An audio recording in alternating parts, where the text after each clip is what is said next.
जय हिंद दोस्तों। तो कैसे हैं आप सभी? एक बार सारे प्यारे दोस्त बताएंगे। आशा करता हूँ एकदम अच्छे होंगे।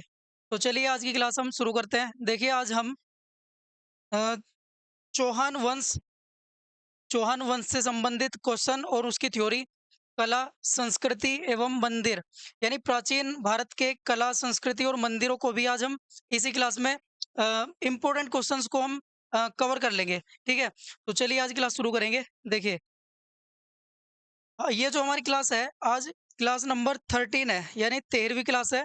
और हमने ये जो सीरीज शुरू की हुई है हिस्ट्री के प्रीवियस ईयर सेट जो है ये एसएससी, आरपीएफ और डी ट्रिपल एस बी। ठीक है, तो इनको ध्यान में रखते हुए ये सीरीज चल रही है। अगर आपका एग्जाम कोई हो इसमें तो आप इस सीरीज से जुड़े और अपनी प्रैक्टिस को और बेहतर बनाएं। ठीक है, तो चलिए अब हम आज के नेक्स्ट स्लाइड को देखते हैं। देखिए तो ये तो वही है चौहान वंश, कला, संस्कृति और मंदिर। तो आज का सबसे पहला क्वेश्चन है, चौहान वंश का संस्थापक कौन था? अगर हम बात करें चौहान वंश की तो किसने स्थापित किया था उसके बारे में पूछ रहे हैं। देखिए चौहान वंश का संस्थापक कौन था? वासुदेव, पृथ्वीराज चौहान, हरिकेली या बिसल देव? तो चौहान वंश की स्थापना करी थी, देखिए, वासुदेव ने। तो इसका राइट ऑप्शन है ऑप्शन ए, वासुदेव। चौहान वंश की स्थापना किसने करी थी? वासुदेव ने। अगले क्वेश्चन पे आते हैं।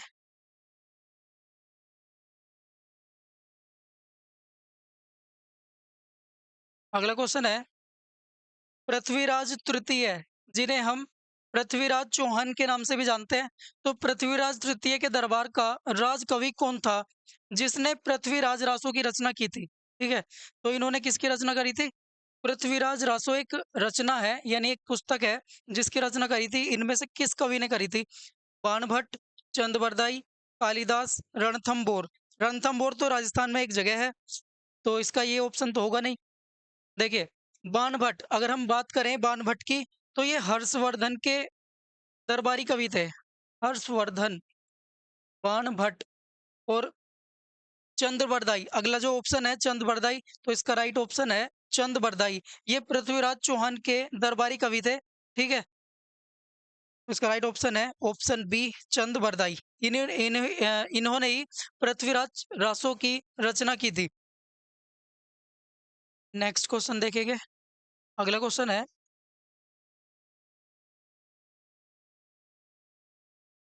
तराइन का प्रथम युद्ध 1191 में हुआ, जिसमें पृथ्वीराज चौहान के साथ किसने लड़ाई करी? देखिए किसने लड़ाई करी और यानी इन्होंने किसको हराया था इसमें? पृथ्वीराज चौहान ने लड़ाई करके किसको हरा दिया था? महमूद गजनवी, मोहम्मद गोरी, हरी केली या बीसल देव को? तो तराइन की दो लड़ाई हुई। कितनी लड़ाई थी तराइन की? तराइन की लड़ाइयाँ, दो लड़ाई थी। पहली थी 1191 में, 1191 ईस्वी में। तो इसे कहते हैं हम तराइन का पहला युद्ध, जो कि पृथ्वीराज चौहान यानी पृथ्वीराज तृतीय या पृथ्वीराज चौहान के साथ किसने किया था? मोहम्मद गोरी ने। मोहम्मद गोरी। और तराइन की दूसरी जो लड़ाई थी वो थी 1192 में, अगले ही साल। तो ये भी इन्हीं दोनों के बीच में हुई थी दोनों लड़ाई। ठीक है, पहली लड़ाई में यानी पृथ्वीराज चौहान ने किसको हरा दिया था? मोहम्मद गोरी को। लेकिन जो दूसरी लड़ाई थी उसमें इन्होंने धोखे से पृथ्वीराज चौहान को हरा दिया था। तो ये इसका राइट ऑप्शन है, देखिए, मोहम्मद गोरी। तो ऑप्शन बी, तराइन का जो पहला युद्ध था 1191 में हुआ, वो पृथ्वीराज चौहान ने किसको मात दी उसमें? मोहम्मद गोरी को। तो इसका राइट ऑप्शन है बी, ऑप्शन बी। अगला क्वेश्चन देखेंगे अब। अगला क्वेश्चन है, चौहान वंश का अंतिम शासक कौन था? चौहान वंश की स्थापना करी थी किसने? करी थी वासुदेव ने। और अब अंतिम शासक के बारे में देखिए कौन है? पृथ्वीराज प्रथम, पृथ्वीराज द्वितीय, हरिकेली या पृथ्वीराज तृतीय? तो पृथ्वीराज तृतीय को ही क्या कहते हैं? पृथ्वीराज चौहान भी कहते हैं। पृथ्वीराज चौहान।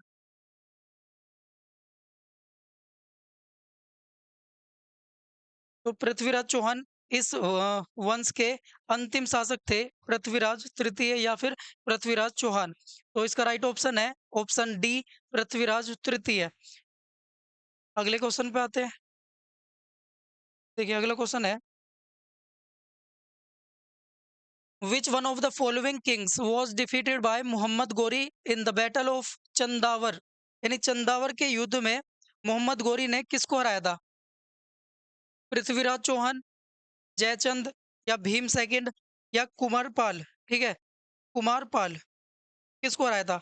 तो हम बात करें अगर किसकी, चंदावर के युद्ध की। कौन सा युद्ध? चंदावर का युद्ध। तो ये चंदावर का युद्ध 1194 ईस्वी में हुआ था। किसमें हुआ था? 1194 ईस्वी में। और इसमें मोहम्मद गोरी ने किसको हरा दिया था? ये था जयचंद।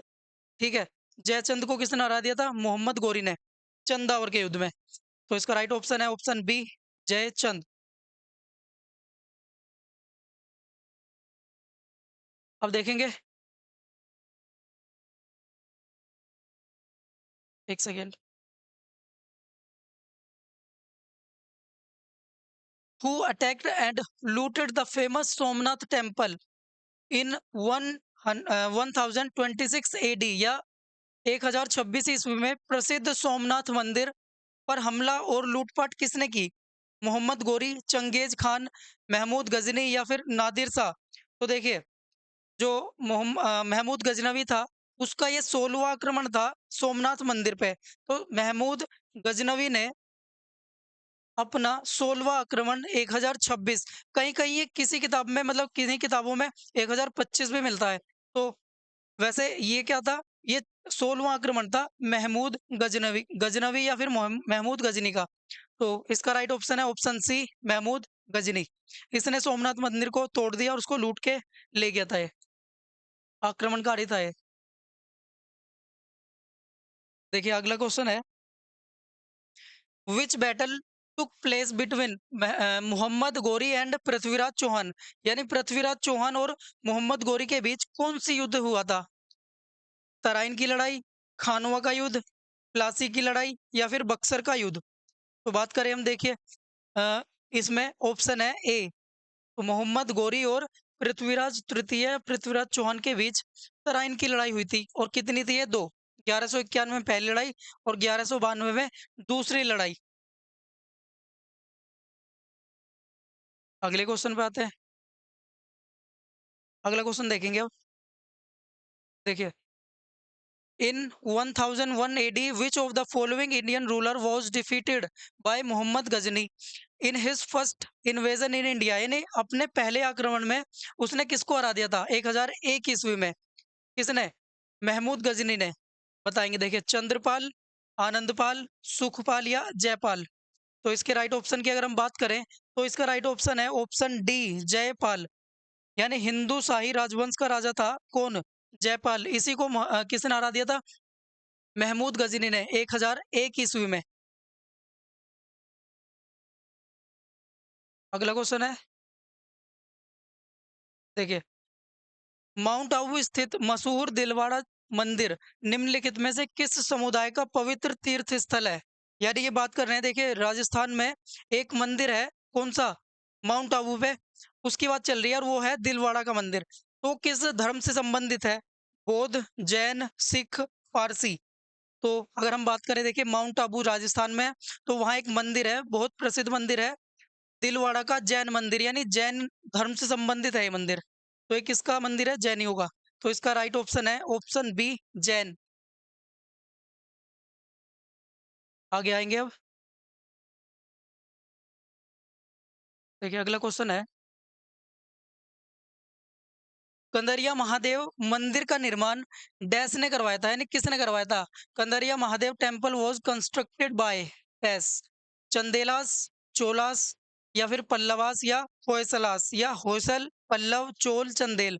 तो अगर हम बात करें, देखिए कंदरिया महादेव मंदिर की, तो ये चंदेलों ने करवाया था इसका निर्माण। किसने करवाया था? चंदेलों ने। तो इसका राइट ऑप्शन है चंदेलास या चंदेल। तो इन्हीं इन्होंने किसका मंदिर का निर्माण करवाया था? कंदरिया महादेव मंदिर। आगे देखेंगे अब। अगला क्वेश्चन है, क्या है? Rani ki Vav in Gujarat is a famous dash, यानी गुजरात में रानी की वाव एक मशहूर क्या है? विश्वविद्यालय, फूलों की घाटी, बावड़ी या मंदिर? देखिए ये जो वो रानी की वाव है, ये एक स्टेप वेल है, यानी रानी की वाव या क्वींस स्टेप वेल। तो अगर इसके राइट ऑप्शन की बात करें, वो है ऑप्शन सी, बावड़ी या फिर स्टेप वेल। तो गुजरात में जो है रानी की वाव स्थित है, जिस जो कि क्या है, एक बावड़ी है। ठीक है, अगले क्वेश्चन पे देखेंगे अब। अगला क्वेश्चन भी बावड़ी से ही संबंधित है, इसी से। तो ये क्या है, देखिए इनमें से किस नदी के किनारे प्रसिद्ध सांस्कृतिक स्थल रानी की वाव, रानी की सीढ़ीदार कुआं, यानी रानी का सीढ़ीदार कुआं भी इसको कहते हैं, स्थित है? कहाँ है ये, मतलब किस नदी के किनारे पर है? महानदी, यमुना नदी, सरस्वती नदी या फिर हुगली नदी? तो ये जो रानी की वाव है, ये गुजरात में सरस्वती नदी के किनारे पे है। किसके नदी, किस नदी के? सरस्वती नदी। ये ऑप्शन सी, सरस्वती नदी। ऑप्शन सी, सरस्वती नदी। रानी की वाव किस नदी के किनारे पे है? On the bank of Saraswati river. अगले क्वेश्चन पे आएंगे अब। देखिए अगला क्वेश्चन है, खजुराहो मंदिर राज्य में स्थित है, यानी किस राज्य में स्थित है खजुराहो मंदिर? उत्तर प्रदेश, मध्य प्रदेश, आंध्र प्रदेश या उत्तराखंड? तो जो खजुराहो के मंदिर हैं, ये मध्य प्रदेश में स्थित है। किस में है ये? मध्य प्रदेश में। और बहुत ही प्रसिद्ध मंदिर है ये। तो इसका राइट ऑप्शन है ऑप्शन बी, मध्य प्रदेश। अगले क्वेश्चन पे आते हैं। अगला क्वेश्चन है, निम्नलिखित में से कौन सा मंदिर चोल साम्राज्य का एक उदाहरण है? बताइए कौन सा है इसमें? चोल मतलब चोल साम्राज्य में जब ये मंदिर बना, तो ये कौन सा मंदिर है? विरूपाक्ष मंदिर, बादामी गुफा मंदिर, चेन्ना केशव मंदिर, ऐरावतेश्वर मंदिर? तो अगर हम बात करें, चोलों ने देखिए किसका निर्माण करवाया था? ऐरावतेश्वर मंदिर का। ठीक है, किसने करवाया था? ये चोल साम्राज्य में बना था, ऐरावतेश्वर मंदिर। तो इसका राइट ऑप्शन है ऐरावतेश्वर मंदिर, ऑप्शन डी। अगले क्वेश्चन पे आएंगे अब। देखिए अगला क्वेश्चन देखेंगे, एक सेकेंड। नहीं नहीं, रोकना नहीं, रोक दी तो रोक।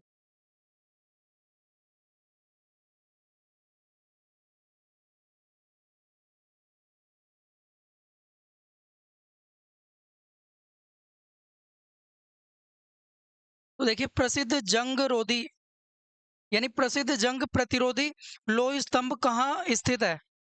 Where is the famous rust resistant iron pillar located? Mysore, Delhi, Hyderabad या कलकत्ता? तो अगर हम बात करें, देखिए जो लोह स्तंभ, और ये इसकी एक खास विशेषता है, इसमें अभी तक भी जंग नहीं लगा, और ये इसका निर्माण हुआ था गुप्त काल में। ठीक है, तो गुप्त काल से अभी तक इस पर जंग नहीं लगा। और ये कहाँ स्थित है, ये पूछ रहे हैं इसमें। तो ये है दिल्ली में। और दिल्ली में मेहरौली नामक स्थान पर कुतुब मीनार कॉम्प्लेक्स के अंदर क्या है ये पिलर स्थित है। तो इसका राइट ऑप्शन है ऑप्शन बी, दिल्ली। अगले क्वेश्चन पे आएंगे अब। अगला क्वेश्चन है,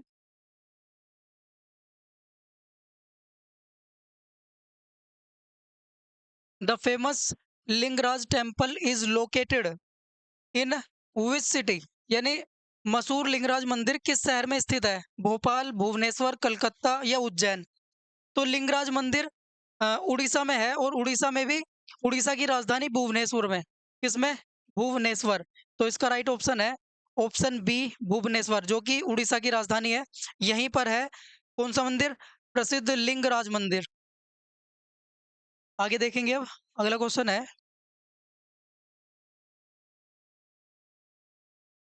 ये क्या कह रहा है, देखिए। Which dynasty had developed the Gandhara school of art in ancient India? यानी प्राचीन भारत में गांधार शैली की कला को किस वंश ने विकसित किया था? बताएंगे, कुषाण वंश, गुप्त वंश या फिर मौर्य वंश या चोल वंश? तो अगर हम बात करें कुषाण वंश की, तो जब ये कुषाण वंश चल रहा था, या कुषाणों का साम्राज्य चल रहा था, उस समय एक प्रसिद्ध चित्र मतलब आर्ट स्कूल की आर्ट स्कूल का विकास हुआ था। वो कौन सा था? उसको कह रहे हैं हम कौन सा? गांधार स्कूल या गांधार शैली, इसमें मूर्तियां बनाई जाती थी। ये एक शैली है जिसमें क्या बनाई जाती थी, मूर्तियां। तो ये कहाँ हुआ था, कुषाणों के समय में, यानी कुषाण वंश के समय ये विकसित हुई गांधार शैली। तो इसका राइट ऑप्शन है ऑप्शन ए, कुषाण वंश। अगले क्वेश्चन पे आते हैं। Where is the Brihadeshwar Mandir, यानी temple built during the Chola period located. चोलों के समय का बृहदेश्वर मंदिर कहाँ स्थित है, यानी चोलों ने बनाया था एक बृहदेश्वर मंदिर, ये बताना है कहाँ है। मैसूर, महाबलीपुरम, तंजावुर, ऑप्शन डी मिसोगिया, जो कि था कन्याकुमारी। तो इसके अगर राइट ऑप्शन की हम बात करें तो वो है तंजावुर में। जो बृहदेश्वर मंदिर है ये तंजावुर में स्थित है। कहाँ है ये, तंजावुर। तो बृहदेश्वर मंदिर Thanjavur, option C is the right answer. अगले क्वेश्चन पे आते हैं अब, और ये है आज का गृह कार्य प्रश्न, यानी होमवर्क में दिया है ये आपको। इसको आप हमें देखिए, देख क्या है ये। Where is Konark sun temple located, यानी कोणार्क का सूर्य मंदिर कहाँ स्थित है। इसको आप, मतलब आपके लिए ये छोड़ दिया हमने, इसको हमें कमेंट बॉक्स में इसका उत्तर दिए दीजिएगा, ठीक है। तो ये आज का गृह कार्य प्रश्न है। देखिए आज की क्लास में ये इतना ही था। तो आप हमारे सेशन को देख रहे हैं तो उसको लाइक शेयर सब्सक्राइब भी कर सकते हैं, ठीक है, अगर आपको पसंद आ रहा है तो। अगर नहीं आ रहा तो कोई बात नहीं। देखिए इसके बाद चलते चलते आपके लिए कुछ है जो कि बताना चाहेंगे। देखिए, एक मलाल तुमको भी उम्र भर रहेगा कि मान जाना चाहिए था। एक मलाल तुमको भी उम्र भर रहेगा कि मान जाना चाहिए था, और एक मलाल हमको भी उम्र भर रहेगा कि तुमको मना ना सके। धन्यवाद।